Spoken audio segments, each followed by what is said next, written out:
नमस्कार विद्यार्थियों। आज हम हमारे द्वितीय चैप्टर यानी द्वितीय की जो क्रियाविधियां थी, पांचवा लेसन जो था द्वितीय क्रियाविधि यानी प्राथमिक क्रियाओं के बाद में द्वितीय क्रियाओं पे अपन चल रहे थे, जिसमें अपन ने द्वितीय क्रियाओं को प्रभावित करने वाले कारक, उसकी विशेषताएं, द्वितीय क्रियाएं होती क्या है, विनिर्माण क्या होता है, इनके बारे में अपन पढ़ चुके हैं। और अब आगामी अपन अपना टॉपिक लेके आ रहे हैं उद्योगों का वर्गीकरण। यानी उद्योगों का वर्गीकरण जो है ना, किस आधार पर किया गया है। तो आगे आता है उद्योगों उद्योगों का वर्गीकरण। अपन एक बिल्कुल रेखा ग्राफ के माध्यम से एक या चार्ट बनाकर उनका सारे जो जितने भी अपने उद्योग है ना, उन सभी का अपन वर्णन करेंगे। तो उद्योगों का जो वर्गीकरण है वो किस आधार पर किया गया है। तो ए पॉइंट देके अपन कर रहे हैं आकार के आधार पर। आकार के आधार पर उद्योगों का वर्गीकरण करेंगे। दूसरा करेंगे जिसे अपन बी पॉइंट देंगे, वो है कच्चे माल के आधार पर। कच्चे माल के आधार पर। तीसरा पॉइंट है जिसे अपन सी नंबर देंगे, वो है उत्पाद के आधार पर। उत्पाद के आधार पर। और चौथा प्रकार का जो उद्योग है जिसे अपन डी पॉइंट देंगे, वो है स्वामित्व। स्वामित्व के आधार पर। इस प्रकार से अपन चार प्रकार के उद्योगों का वर्गीकरण कर रहे हैं कि किस प्रकार से इन्हें अलग अलग भागों में विभाजित किया गया। तो पहले रेखा चित्र बनाकर हम इसके बारे में आपको एक्सप्लेन करेंगे। इससे पहले एक वीडियो डाला गया है जो ज्योग्राफी का पेपर 4 यानी मॉडल पेपर है, जिसे प्री बोर्ड भी कह सकते हो। वो काफी किफायती या अपनी कह सकते काफी आपके लिए फायदेमंद हो सकता है, तो उसको आप जरूर देखते ही रहिएगा और बाकी के चारों मॉडल पेपर को सोल्व करते रहिएगा। देखते हैं अब आगे। आकार के आधार पर यानी आकार के आधार पर, जैसे कुछ बड़े होते हैं, कुछ छोटे होते हैं, कुछ मध्यम होते हैं। तो आकार के आधार पर इन उद्योगों को 3 भागों में बांटा गया है। तो फर्स्ट नंबर पे आ जाता है अपना, ये तो 4 भाग थे इसके, ए बी सी डी। अब फर्स्ट नंबर पे अपने इसको आधार मान रहे हैं आकार के आधार पर, उस पे आ जाता है कुटीर उद्योग। एक नंबर पे है कुटीर उद्योग। दूसरा हो गया लघु उद्योग। लघु उद्योग। और तीसरा हो गया बृहत उद्योग। तीसरा हो गया है बृहत उद्योग। इस प्रकार से अपने 3 भाग जो है ना इसके माने गए हैं। तो इसमें सबसे पहले अपन देखेंगे कि कुटीर उद्योग होता क्या है। कुटीर उद्योग बिल्कुल ये विनिर्माण उद्योग की सबसे छोटी इकाई मानी जाती है। आधा प्रश्न का क्वेश्चन आता है इसमें, या तो ब्लैंक्स आ सकता है या अपना वस्तुनिष्ठ प्रश्नों में इसे पूछा जा सकता है। यानी कि उद्योगों की सबसे छोटी इकाई कौन सी है, या ब्लैंक्स आ जाता है कि उद्योगों की सबसे छोटी इकाई ब्लैंक्स है। यानी उसमें आएगा कुटीर उद्योग। कुटीर उद्योग को उद्योगों की सबसे छोटी इकाई के रूप में जाना जाता है। अब ये होता क्या है कुटीर उद्योग, ये देखना। यानी ऐसे उद्योग जिनका निर्माण कार्य एक घरेलू स्तर पर या छोटे पैमाने पर होता है, वो कुटीर उद्योग कहलाते हैं। इसमें क्या होता है, जैसे एक ही परिवार के घर के सदस्य मिलकर वहां पर निर्माण कार्य करते हैं और वो वस्तुएं जब निर्मित हो जाती है तो उनके ऊपर अपने सिर के ऊपर रखकर हाथों में लेकर इधर उधर है ना बेचकर आ जाते हैं। वो होता है कुटीर उद्योग, यानी कि एक घर के द्वारा जो घरों के सदस्यों के द्वारा जो बनाया जाता है। इसमें जैसे मटका उद्योग को शामिल करते हैं, दरी पट्टी हो गया, झाड़ू उद्योग हो गया, गलीचा उद्योग हो गया, छोटे स्तर के ऐसे उद्योग इसमें आ जाते हैं। जैसे टोकरियां वगैरह बनाना, रस्सियां बनाना, झाड़ू बनाना, मटके बनाना, ये सारे उद्योग कुटीर उद्योगों की श्रेणी में आते हैं। जिसमें अपने ग्रामीण समाज में ज्यादातर प्राचीन काल में इसी प्रकार के उद्योग है ना वो चला करते थे, जिसमें हाथों से बनाकर वस्तुएं वो एक ही परिवार के सदस्य आपस में मिले हुए होते थे और वो हाथों से बनाकर वस्तुओं को इधर उधर अपने आसपास के गाँव में जो है ना वो बेचने का कार्य करते थे। तो इस प्रकार का उद्योग कुटीर उद्योग कहलाता है। इसके बाद में आता है लघु उद्योग। इसे छोटे पैमाने के उद्योग भी कहते हैं। छोटे पैमाने छोटे पैमाने के उद्योग भी इसे कहा जाता है। यानी इस प्रकार के उद्योग जो पहले कुटीर उद्योग थे, इसे उद्योगों को प्रभावित करने वाले कारक कभी भी प्रभावित नहीं करते हैं, क्योंकि कोई भी कारक इसे प्रभावित नहीं करता। हल्की पूंजी अगर होती है, थोड़ी पूंजी में से भी अपने इस उद्योग को संचालित कर सकते हैं। फिर है लघु उद्योग यानी छोटे पैमाने के उद्योग। इस प्रकार के उद्योग एक परिवार के सदस्यों के द्वारा थोड़ा बड़ा प्रकार का उद्योग होता है, जिसमें एक परिवार के सदस्य भी शामिल होते हैं। इसके अतिरिक्त 1, 2, 4, 5 व्यक्तियों को और वो अपने कार्य करने के लिए रख लेते हैं। इसका आकार थोड़ा विस्तृत होता है। किसकी अपेक्षा? कुटीर उद्योग की अपेक्षा ये थोड़े बड़े होते हैं। इसमें कुछ परिवहन के साधनों को भी शामिल कर लिया जाता है, तो इसमें कुछ पूंजी भी ज्यादा लगती है। तो ये मध्यम आकार के उद्योग कहलाते हैं, जिसमें एक परिवार के सदस्यों के अतिरिक्त कुछ अन्य सदस्यों को भी इसमें शामिल कर लिया जाता है, अन्य सदस्यों को भी रोजगार उपलब्ध करवा दिया जाता है। तो ये होते हैं आपके लघु उद्योग या छोटे पैमाने के उद्योग। तीसरा उद्योग आता है बृहत उद्योग। इसे अपन कहते हैं बड़े पैमाने के उद्योग। बड़े पैमाने के उद्योग यानी विस्तृत पैमाने के उद्योग होते हैं। अभी अपने पहले वाले वीडियो में जो पढ़ा था कि उद्योगों को प्रभावित करने वाले कारक या उद्योगों की विशेषताएं क्या होती है। उद्योगों को प्रभावित करने वाले कारक या उद्योगों की विशेषताएं क्या होती हैं, वो ज्यादातर इसे प्रभावित करते हैं, क्योंकि ऐसे उद्योग जिन्हें विस्तृत बड़े पैमाने पे होते, काफी ज्यादा पूंजी की आवश्यकता होती है, विशाल क्षेत्रफल, भौगोलिक क्षेत्रफल की आवश्यकता होती है, परिवहन के साधनों की आवश्यकता होती है, कच्चे माल की होती है, बाजार की जरूरत होती है। तो बड़े पैमाने पर संचार परिवहन के साधनों की भी जरूरत होती है।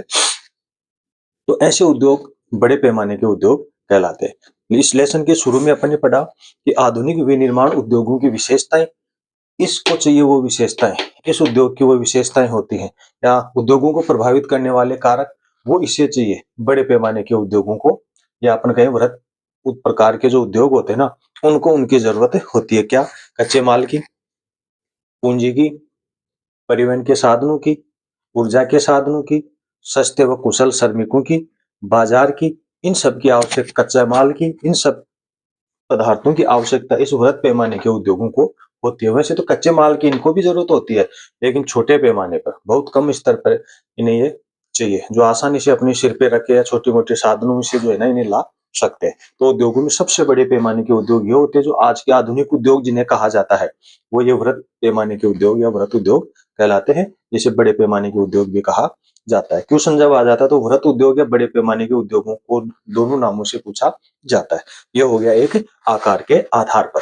अब दूसरा आता है कच्चे माल के आधार पर, यानी ऐसे उद्योग जिन्हें कच्चे माल की जरूरत, वैसे तो सभी उद्योगों को कच्चे माल की जरूरत होती है, क्योंकि उद्योग क्या है, प्राथमिक क्रियाओं से प्राप्त जो वस्तुएं होती हैं उनका रंग रूप वो बदलने का कार्य करता है, या प्राथमिक क्रियाओं में जो वस्तुएं होती है ना, वो उन उद्योगों के लिए कच्चे माल का कार्य करती है। तो हर उद्योग को कच्चे माल की जरूरत होती है, लेकिन कुछ विशेष उद्योग होते हैं जिन्हें ज्यादा कच्चे माल की आवश्यकता होती है।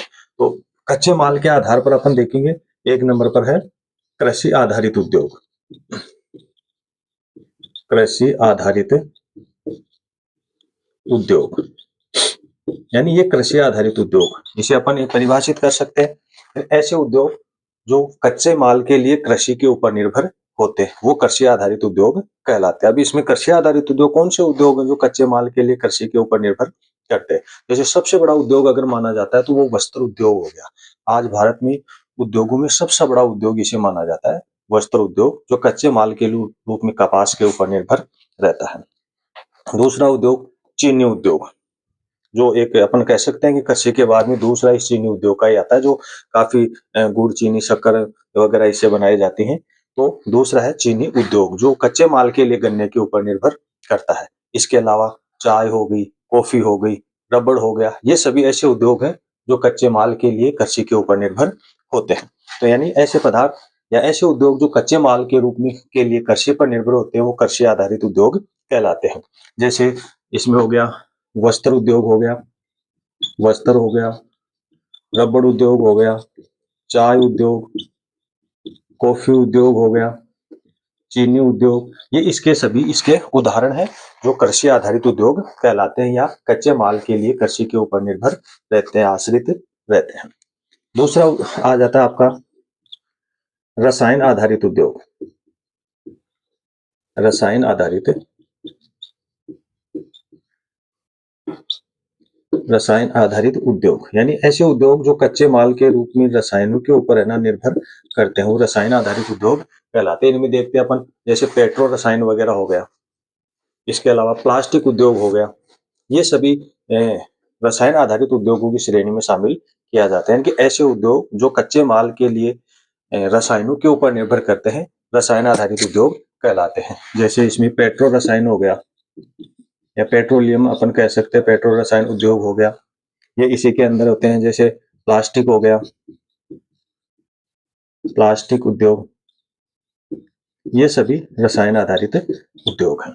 इसके बाद में 3 नंबर पे आता है पशु आधारित उद्योग। पशु आधारित उद्योग,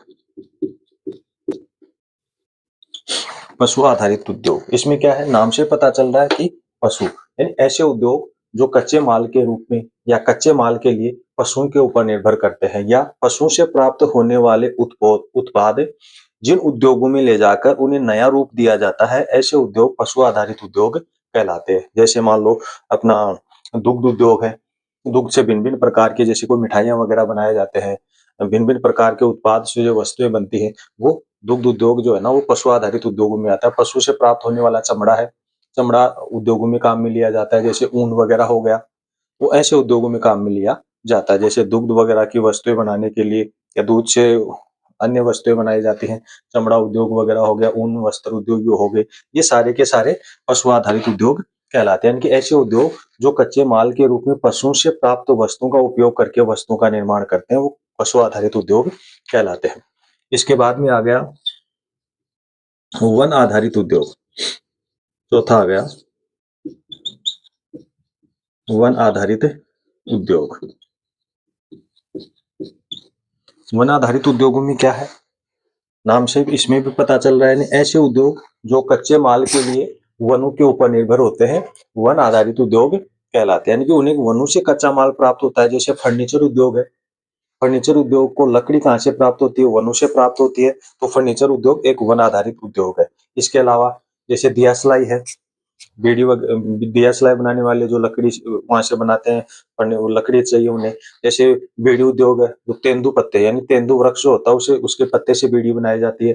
तो ये जो वृक्ष होते हैं, जैसे औषधि वगैरह हो गए, औषधियां वगैरह वनों से प्राप्त होते हैं, तो ऐसे उद्योग वन आधारित उद्योग कहलाते हैं, जिन्हें कच्चा माल वनों से प्राप्त होता है। इसके बाद में 5वें नंबर का है खनिज आधारित उद्योग। खनिज आधारित उद्योग, खनिज नाम से पता चल रहा है, मिनरल्स, यानी ऐसे उद्योग जो कच्चे माल के लिए खनिजों के ऊपर निर्भर होते हैं, खनिज आधारित उद्योग कहलाते हैं। ऐसे खनिज धात्विक खनिज और अधात्विक खनिज दोनों प्रकार के खनिज हो सकते हैं। ऐसे खनिज जिनमें धातु की मात्रा पाई जाती है, जैसे सोना हो गया, चांदी हो गया, लोहा हो गया, एल्यूमिनियम हो गया, ये सभी धात्विक खनिज होते हैं। वो अधात्विक खनिज जिनमें धातु की मात्रा नहीं पाई जाती, जैसे विभिन्न प्रकार के इमारती पत्थर हो गया, अभ्रक हो गया, चूना पत्थर हो गया, ये सभी क्या आ जाते हैं, अधात्विक खनिज आ जाते हैं, जिसमें धातु की मात्रा नहीं होती है। तो ये उद्योग सभी प्रकार के धातु खनिजों पर निर्भर करते हैं, चाहे धात्विक खनिज हो या अधात्विक खनिज हो, तो उन्हें कच्चा माल वहां से प्राप्त होता है। जैसे लोहा इस्पात उद्योग है, ये खनिज आधारित उद्योग है, क्योंकि खनिज लोहा अयस्क उन्हें खनिज के रूप में प्राप्त होता है। तो ऐसे सभी उद्योग है ना, वो खनिज आधारित उद्योग कहलाते हैं। तो ये तो थे कच्चे माल के आधार पर उद्योग। अगला आ जाता है उत्पाद के आधार पर। यानी उत्पाद के आधार पर उद्योग है ना, वो दो प्रकार के हैं। एक तो है आधारभूत उद्योग। आधारभूत उद्योग, ठीक है, आधारभूत यानी जिसके ऊपर निर्भर रहता है। ऐसे उद्योग जो कच्चे माल के लिए किसी दूसरे उद्योग के ऊपर निर्भर होते हैं, वो आपके आधारभूत उद्योग कहलाते हैं। जैसे लोहा इस्पात उद्योग है, बहुत महत्वपूर्ण प्रश्न है, 1 नंबर का, आधा नंबर का पूछा जाता है कि निम्न में से आधारभूत उद्योग है, तो उसमें लोहा उद्योग आता है। यानी कि आधारभूत उद्योग कहलाता है, ये लोहा उद्योग है। क्यों कहलाता है? क्योंकि लोहे से बनी हुई वस्तुएं जो होती हैं या लोहे से निर्मित जो वस्तुएं होती हैं, वो अन्य उद्योगों के लिए कच्चे माल के रूप में काम करती हैं। तो लोहा इस्पात उद्योग विभिन्न प्रकार की लोहे की वस्तु बना रहा है, कोई दूसरे उद्योग की अगर स्थापना करेगा तो लोहे की बनी हुई वो वस्तु लेके जाएगा, वो वस्तु उस उद्योग में जाएगी तो ही उसका काम चलता है। तो यानी वो आधारभूत उद्योग कहलाता है। यानी कि लोहा इस्पात उद्योग अन्य उद्योगों के लिए कच्चे माल के रूप में कार्य करता है, तो ऐसे वो आधारभूत उद्योग कहलाता है। एल्यूमिनियम उद्योग है, एल्यूमिनियम उद्योग को भी इसी में शामिल कर लिया जाता है। इसके बाद में दूसरा आता है उपभोक्ता उद्योग। उपभोक्ता उद्योग,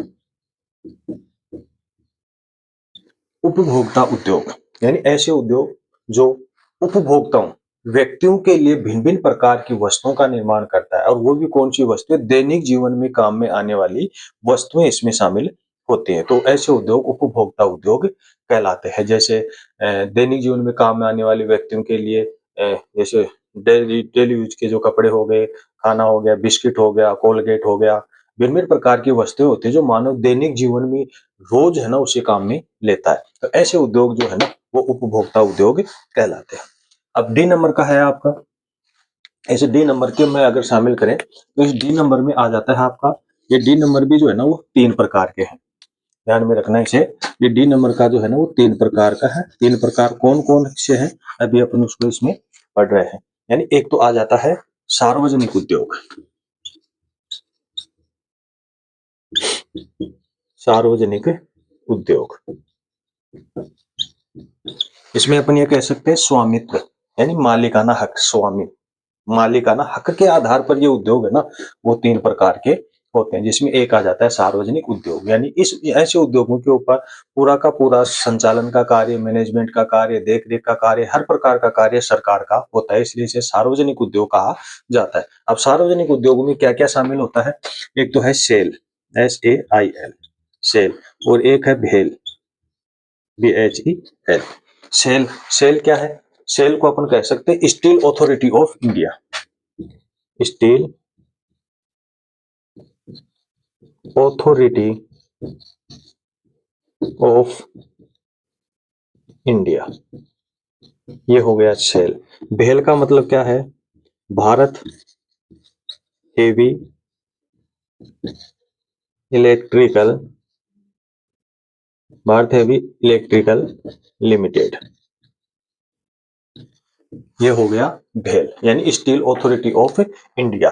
ये ज्यादातर विभिन्न प्रकार के उद्योगों का, जितने भी अपने लोहा इस्पात उद्योग वगैरह है, ये एक संस्था, एक संगठन है, इन उद्योगों के ऊपर देखरेख का कार्य करते हैं, स्टील अथॉरिटी ऑफ इंडिया। इसी के अधीन जो है ना सारे उद्योग संचालित होते हैं। फिर आ जाता है भेल, Bharat heavy electrical limited, electronic से संबंधित जो कार्य होता है उनका देखरेख है ना वो भेल है ना वो करता है। तो ये दोनों उद्योग जो है ना वो सार्वजनिक क्षेत्र के उद्योग है, और इन दोनों के फुल फॉर्म जो है ना वो एग्जाम में कई बार पूछे जाते हैं, इस बार भी इनकी संभावना ज्यादा है। सेल सार्वजनिक क्षेत्र का उद्योग, क्वेश्चन आ गया निम्न में से कौन सा उद्योग सार्वजनिक सेक्टर में या सार्वजनिक क्षेत्र का है, दोनों में से कोई एक दे दिया जाएगा, सेल दे दिया या भेल दे दिया, या पूछ लिया जाए सेल का पूरा नाम लिखिए, steel Authority of India limited, India ये आगे और लिमिटेड और आ जाएगा इसके आगे, steel Authority of India limited, इसमें लिमिटेड और आ जाएगा। फिर आ गया दूसरा, आ गया भेल का पूरा नाम है भारत हेवी इलेक्ट्रिकल लिमिटेड, ऐसे पूछ लिया जाता है। दूसरा उद्योग है, ये सार्वजनिक हो गया, ये व्यक्तिगत, व्यक्तिगत उद्योग, ये व्यक्तिगत उद्योग यानी कि ऐसे उद्योग जिसके ऊपर किसी एक व्यक्ति या उस व्यक्ति के परिवार के सदस्यों का अधिकार होता है, वो व्यक्तिगत उद्योग कहलाते हैं। जिसे अपन पर्सनल इंडस्ट्रीज भी कह सकते हैं, वो व्यक्तिगत उद्योग आ जाते हैं। इसमें क्या होता है कि एक व्यक्ति या उस एक व्यक्ति के परिवार का जो है ना सदस्यों का अधिकार होता है। जैसे अभी इसमें उदाहरण के तौर पर अपन लिखें टिस्को, TISCO, टिस्को, और एक हो गया Bajaj auto limited, Bajaj auto limited. ये दो उद्योग ऐसे हैं, कौन से, टिस्को और बजाज ऑटो लिमिटेड, जो सार्वजनिक क्षेत्र व्यक्तिगत क्षेत्र के उद्योग कहलाते हैं। अब देखो बजाज ऑटो लिमिटेड, ये टिस्को क्या है, Tata iron, Tata iron and steel company,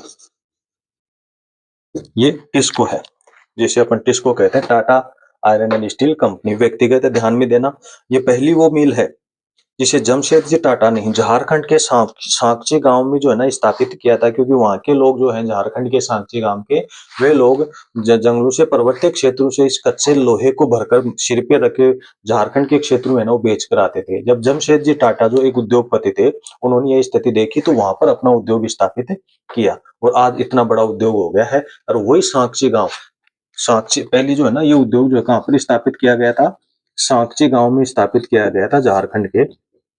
आज वही सांची गांव है वो जमशेदपुर के नाम से जाना जाता है, जमशेदपुर। टाटा जमशेद के नाम पर, टाटा जमशेद जो थे उसी के नाम पर जमशेदपुर के नाम से ये जाना जाता है। तो ये एक व्यक्तिगत उद्योग है। इसके बाद में तीसरा आ जाता है आपका संयुक्त, ये तीसरा संयुक्त क्षेत्र के उद्योग, संयुक्त क्षेत्र के उद्योग। पहला हो गया सार्वजनिक, दूसरा हो गया व्यक्तिगत हो गया, और ये तीसरा हो गया संयुक्त क्षेत्र के उद्योग। इसमें क्या होता है कि संयुक्त, जुड़ा हुआ, मिला हुआ, संयुक्त का मतलब मिला हुआ होता है, यानी कि ऐसे उद्योग जो संयुक्त होते हैं, यानी इसमें सरकार और व्यक्तिगत व्यक्ति दोनों आपस में मिलकर साझे में जिस उद्योग की स्थापना करते हैं, यानी पर्सनल व्यक्ति हो गया और एक सरकार, दोनों मिलकर जिस उद्योग की स्थापना करते हैं वो संयुक्त क्षेत्र के उद्योग कहलाते हैं, जिसमें सरकार की भागीदारी भी होती है और पर्सनल व्यक्ति हो गया, कोई संस्था हो गई, व्यक्तियों का कोई संगठन हो गया, कोई समूह हो गया, वो मिलकर इसका संचालन करते हैं। जैसे इसका उदाहरण हो गया OIL, oil India, oil India limited,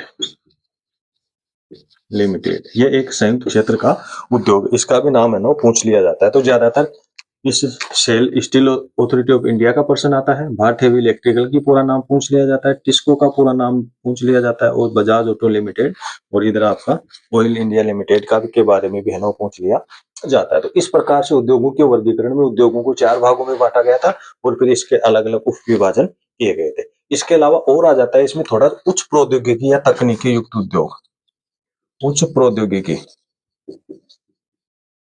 प्रौद्योगिकी एवं तकनीकी उद्योग, यानी ज्यादातर आजकल के समय में इस प्रकार के उद्योगों का संचालन है ना वो ज्यादा हो रहा है। इस प्रकार से संचालन होने के आजकल के जितने भी ये जो उद्योग आ रहे हैं उच्च प्रौद्योगिकी, हाई टेक्नोलॉजी से युक्त ये उद्योग होते हैं, जिसमें भिन्न भिन्न प्रकार की वस्तुएं लगभग मशीनीकृत होती है, कंप्यूटर से जो है ना वो सुसज्जित होती है।